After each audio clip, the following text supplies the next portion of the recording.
สบายดีพี่น้องเบิดทุกคนเด้อมานี่ก็สิมาสิพาพี่น้องมาเก็บเห็ดพี่น้องเห็ดกระปุกไว้ดนเลยล่ะเนาะบิ๊กซีเนาะเอากล้องเพิ่นเบิ่งก็ดิ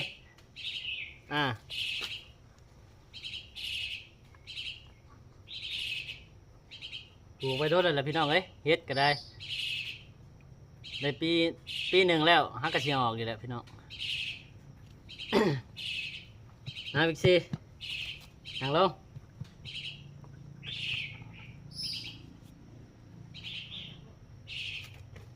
มาเบิ่งพี่น้อง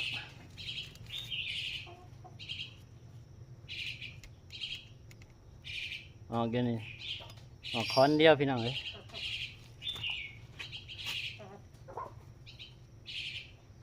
โอ้ย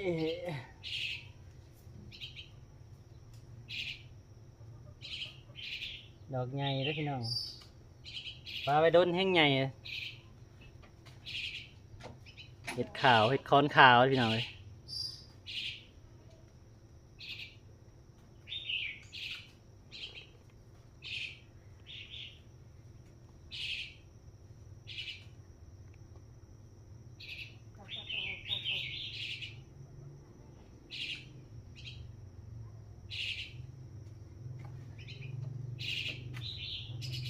ดอกใหญ่ๆพี่น้อง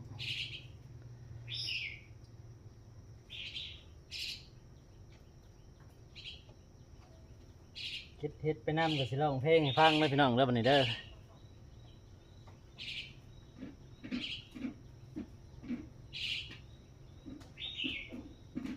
ก่อนจะจากไป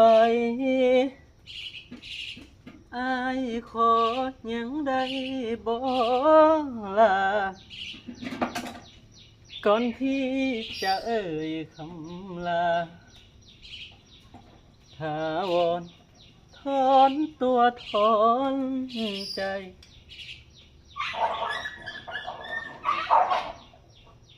โอ้ยมากับกัดกันเนาะบาด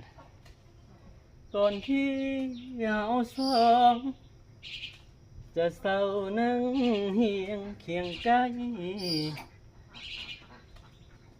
ขอ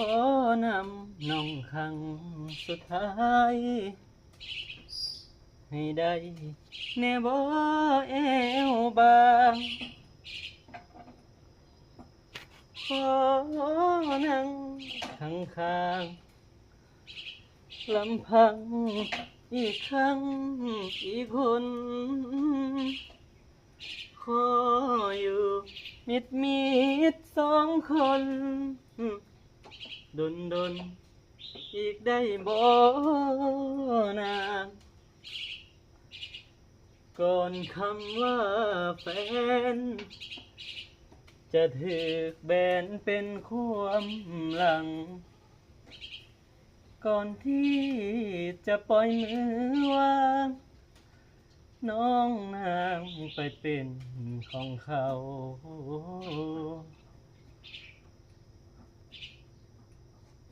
ขอกอดก่อนลาเดนะจับเธอแน่นๆขอใส่สิทธิ์คำว่าแฟนแขน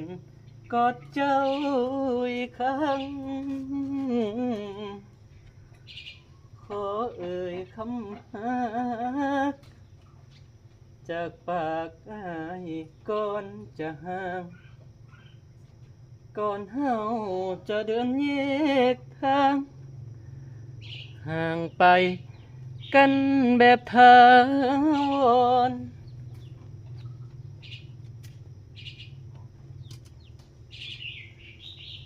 สนุกนะพี่น้อง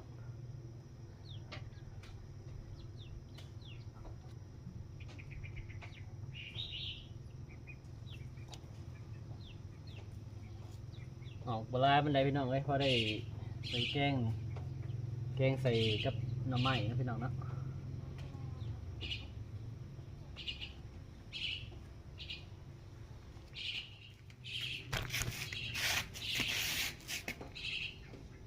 นี่พี่น้อง ก็ได้บหลายปานใดออกบหลายปานใดพี่น้องบ่ได้แกงเท่านึง